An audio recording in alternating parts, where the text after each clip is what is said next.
माजी कृषी मंत्री माननीय माणिकराव कोकाटे यांनी शेतकऱ्याच्या पीक विम्याची तुलना भिकेशी केली. शेतीला ओसाड गावची पाटीलकी म्हटली.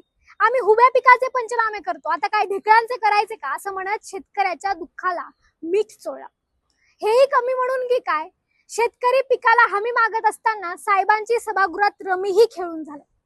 आता क्रीडा क्षेत्रातलं त्यांचं ज्ञान पाहिलं की कृषी क्षेत्रातलं त्यांना ढेकळही कळत नाही, हे अज्ञान पाहिलं हे ठाऊक नाही. परंतु त्यांच्याकडे क्रीडा खातं सोपवण्यात आलं आणि कृषी खातं त्यांच्याकडनं काढून घेत माननीय दत्तात्रय भरणे यांच्याकडे देण्यात आलं. आता माननीय दत्तात्रय भरणे साहेब यांच्या कारकिर्दीमध्ये शेतीला फार सुवर्ण दिवस येतील, शेतीतनं सोन्याचा धूर निघेल, शेतकऱ्याचे सुखाचे समाधानाचे दिवस येतील, अशा अपेक्षा मुळातच शेतकऱ्याला भरणे साहेब तुमच्याकडनं नव्हत्याच.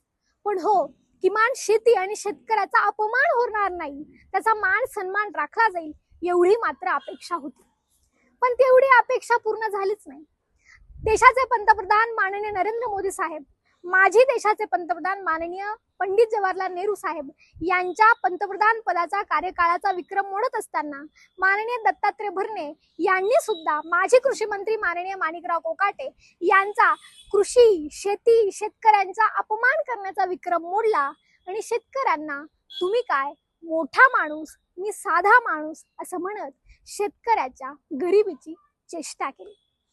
भरणे साहेब, जर तुम्हीही तुमच्या पिकाचा पंचनाम्यासाठी कृषी मंत्र्याच्या दारापाशी तासून तास उभे राहिला असाल, तुमचंही पीक जळलं असेल, तर हो भरणे साहेब, आम्ही तुम्हाला म्हणतो साधा माणूस.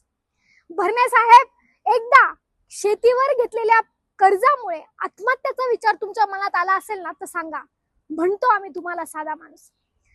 पिकाला भावच नाही म्हणून तुमच्याही पोरांचे कधी शिक्षण थांबली आहेत का, सांगा आम्हाला. जर असतील थांबलेली तर हो भरणे साहेब, म्हणतो आम्ही तुम्हाला साधा माणूस. चाळीतला कांदा तुमचा कधी सडलाय का? शेतकऱ्याला भाव मिळावा म्हणून आंदोलनात तुम्ही कधी बसलायत का?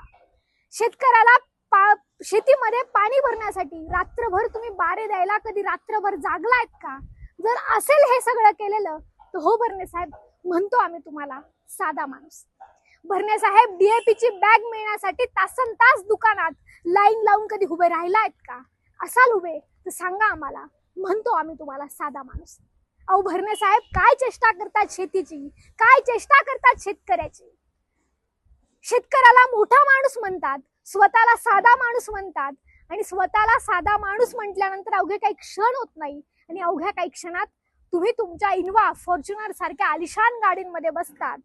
ओ भरणे साहेब, असं इनोव्हा आणि फॉर्च्युनर घेऊन स्वतःला साधं म्हणण्या इतपत साधारण असं स्वतःला श्रीमंत साधं होण्यासाठी निदान वावरामध्ये काय पेरावं लागतं याचं मार्गदर्शन जर महाराष्ट्रातल्या शेतकऱ्यांना केलं तर तुमचे फार उपकार होते. म्हणजे प्रत्येक गावातला माणूस तुमच्यासारखा इनोव्हा, फॉर्च्युनर घेऊन साधा होऊ शकतो. अहो होता तो मोठा माणूस तर 2 मिनिटं तुमच्या घरामध्ये येऊन त्याचं म्हणणं ऐकून घेतलं असतं तर भरणे साहेब, आम्ही तुम्हाला खोचकपणे नाही बरं का, अभिमानानं आम्हाला कृषी मंत्री मोठ्या मनाचा माणूस लाभलाय असं म्हटलं असतं. अहो नाही घरात येण्याची त्याची पात्रता, पण त्याच्याजवळ उभं राहून 2 मिनिटं सौजन्याने बोललं असतं तरी सुद्धा आम्हाला महाराष्ट्राला मोठ्या मनाचा कृषी मंत्री लाभलाय असं म्हटलं असतं. पण असो, ते तुम्हाला काही शक्यच नाही. आम्ही किती मोठे आहोत या प्रमाणपत्राची गरज भरणे साहेब तुमच्याकडनं आम्हाला नाही. अहो कृषी मंत्र्याचं पोट भरणारा शेतकरी किती मोठा आहे हे आम्हाला चांगलंच ठाऊक आहे. त्याची प्रमाणपत्राची आवश्यकता खरंच तुमच्याकडनं नाही. शेतकरी तुम्हाला कौतुकानं भरणे मामा अशी हाक मारतो. भरणे साहेब, शेतकऱ्याचे मामाच राहा, कंस मामा होऊ नका.